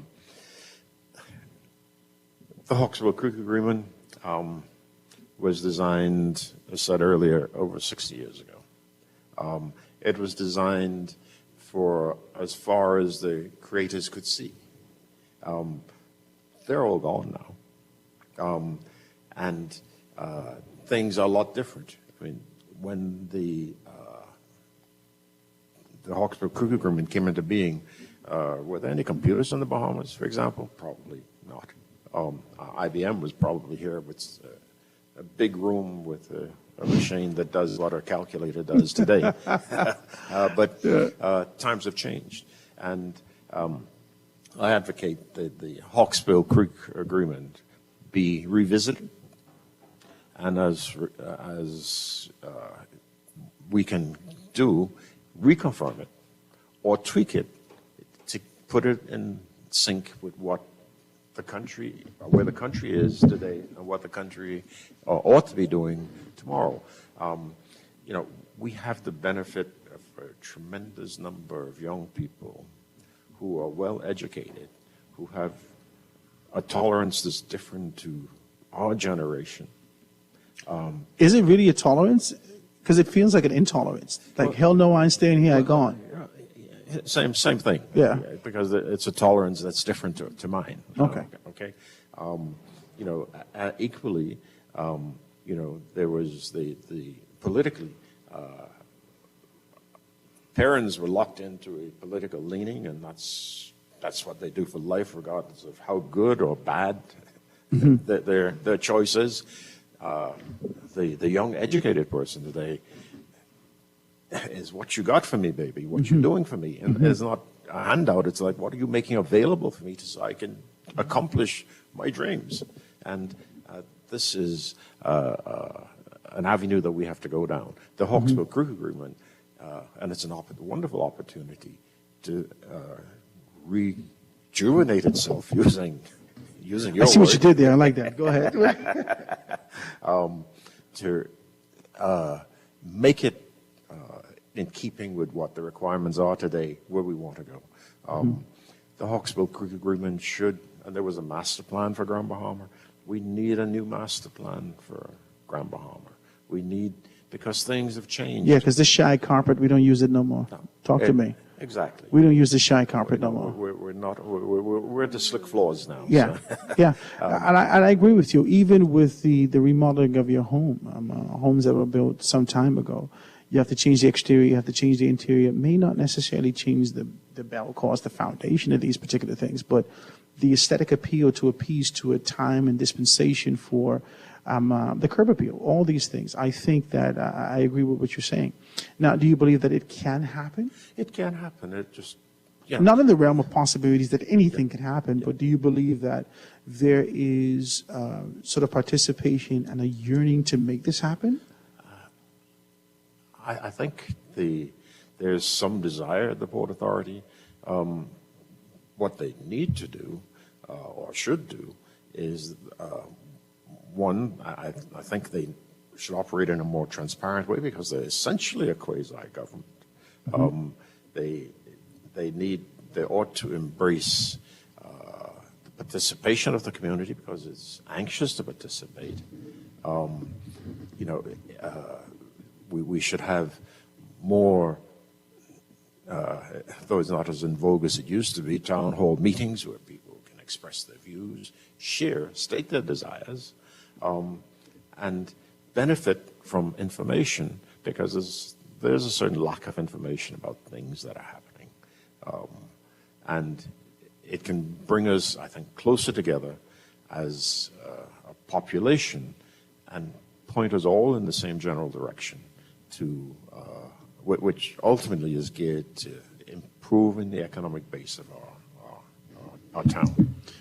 I like what you're saying. I like this sort of enthusiasm and the direction that things are going. I want to take this last commercial break and do these things. I really like this, and I'm grateful for the opportunity to kind of sit in this space to talk about these things. Ladies and gentlemen, if you're there, please send me some text, 422-4796. If you're out there, you're participating, I see one or two texts.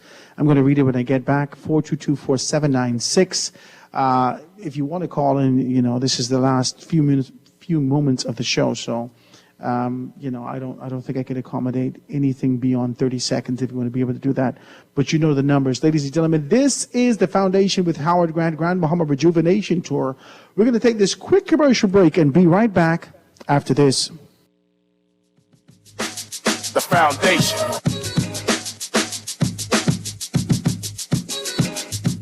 It's the season of travel, and we're ready to take you there. Western Air offers daily jet flights between Nassau and some of your favorite island destinations, like Bimini, Andros, Exuma, Cat Island, Abaco, and Grand Bahama. Or if you need to hop stateside, find out what all the hype is about and try Western Air's daily jet flight services to Fort Lauderdale. Remember, all tickets are open, no change fees, no cancellation fees, and the first check bag is free. Visit www.westernAirBahamas.com. Western Air, we'll take you there. The 6th edition edition of the Bahamas Games are on the way. July 7th through the 15th. Get ready for inter-island sporting competition in the spirit of unity and camaraderie. Which island is gonna win? It's the Bahamas Games. Our nation, our talent, our games. And look out for the B-Games crew coming to your island soon. For more information, call 809-1242 or visit thebahamasgames.org. Jubilee. Top class culture, red carpet couture. Get ready to enjoy the best in Bahamian fashion. It's Jubilee. An evening of culture and couture fashion show. Friday, June 9th at the Atlantis Paradise Island Resort under the patronage of Dame Marguerite Pindlay. Jubilee. Doors open at 7 p.m. For tickets and details, visit celebrate-bahamas.com. Celebrate Bahamas on Facebook. Call 604-1020 or email independencebahamas@gmail.com. Tickets also available at Suncash. It's time for those window and cabinet upgrades. In stock now are white shaker cabinets, Swiss chocolate, Ovaltine brown, and Hello Milo cabinets. And if you're looking for windows, Conant Bahamas has PVC sliding windows, casement and hurricane sliding impact windows. Conant Bahamas on Queens Highway. Enhance your home in ways that beautify and last. Open Monday through Friday, 8 a.m. to 6 p.m. and Saturdays, 8 a.m. to 5 p.m. The Grand Bahama News is available every Tuesday in the Nassau Guardian. Buy your local paper at Freeport convenience stores, Western Bakery, DeGregory's Fine Foods, and Bellevue Gifts. Want to reach your Grand Bahama customers? Then call Barefoot Marketing at 827-4578 or message them for ad rates via their Facebook page. Advertising opportunities now include classified ads too. Keep up with all the latest Grand Bahama news in the Nassau Guardian newspaper every Tuesday. Looking for that perfect gift this Father's Day? Look no further. BWF is doing it big. Shop and save with BWF's Father's Day pre-inventory clearance and blowout tent sale. Red hot savings up to 40% off. Deals, deals, and more deals. Everything must go under the tent. Friday, June 9th and Saturday, June 10th from 8 a.m. until 5 p.m. Red hot savings on generators, compressors, pressure washers, vacuum pumps, power tools, automotive supplies, lawn and garden supplies, barbecue grills, kitchen and outdoor cooking supplies, household supplies, and a whole lot more. BWF. We're more than just our name. Located number 13 Wilton Street. Call 394-000-4-6. Check us out on Facebook. We also ship to the Family Islands. Foundation. Foundation. We are back, ladies and gentlemen. Before we get into this last segment of the show, I want to be able to be as decent as possible and thank all the persons. Grand Bahama Power for being able to give us this opportunity. Every day I'm going to do this. Howard, have you done that already? Listen, stop it. I got to thank the persons who have afforded me an opportunity to come back home to this sort of a king's welcome, to have these pertinent conversations about growth and development in the country, and you're going to give me a chance to do that. So Grand Bahama Power, Grand Bahama News, University of the Bahamas, Ministry of Grand Bahama, Cornet Bahamas, the Pelican Bay, KSR Rent-A-Car. These guys have given me, my baby says, Daddy, this is the coolest car in the world. I say, you need to stop, okay? Are we going to take this back with us? I said, you need to stop, right? So Sky Solutions, Caribbean Bottle, Western Air, and most definitely the Ministry of Environment and Natural Resources. I want to thank them. Mr. Kerry Yakir, I want to thank you again, man, for taking the time out, the opportunity to kind of be able to pour into the conversation with this level-headedness, this steady approach to what needs to happen, acknowledging growth and development, acknowledging these incremental steps to move towards purpose, but being able to see that there needs to be more done in these areas. Let us know what the Chamber has on the table right now that they're going to be doing and what we could be able to expect from you going forward. The Chamber is going to keep pushing to create this economic environment that we so desperately need. We're quite happy to continue to work with the Port Authority, the government, whoever it is at the time, and of course, tax our membership, give them the exposure that we believe is good for them, that will bode well to the things that need to happen in 2023 and beyond. It is a wonderful thing that you're sitting in this kind of position. Now, I said to you, and I'm hoping that I can say this on air so I can hold you to it. I think that there needs to be at least a quarterly conversation, just a participation, if you can, if you're available, even if you could zoom in to tell us about, where are we as it relates to Grand Bahama and how things are going in that particular area. Is that something that you can do? Howard, I was going to say to you, this has been fun. I haven't seen you for a while, and make this not the last time. She ain't got any money. I could be here every week. Talk to me. If it's good for Grand Bahama, there's room to keep talking, and I really have no problem with that. In fact, I welcome the opportunity to talk with you as often as I can.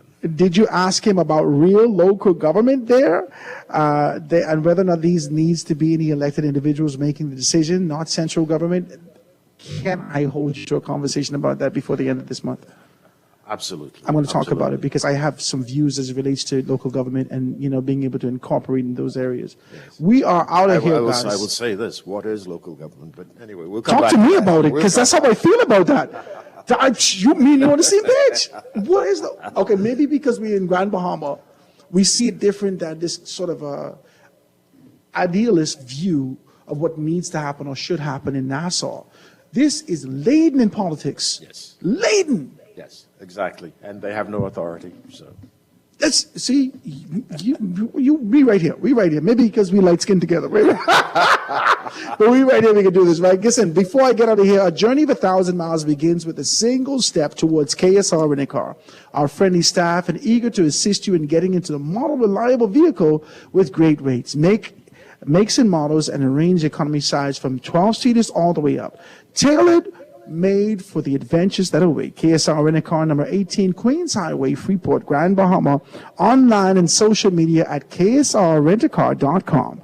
Give them a call at 242-351-5737 or hit them up at 954-703-5816. That's KSR Rent-A-Car. Guys, it has been absolutely wonderful. That is day 2 down the Grand Bahama Rejuvenation Tour. We're still on the move and making some things happen. We will see you tomorrow here live in full effect from Pelican Bay to talk a little bit more about what's happening here. Stick and stay for Shivago Lang with Z Live right after this. Have a great day, guys. The foundation.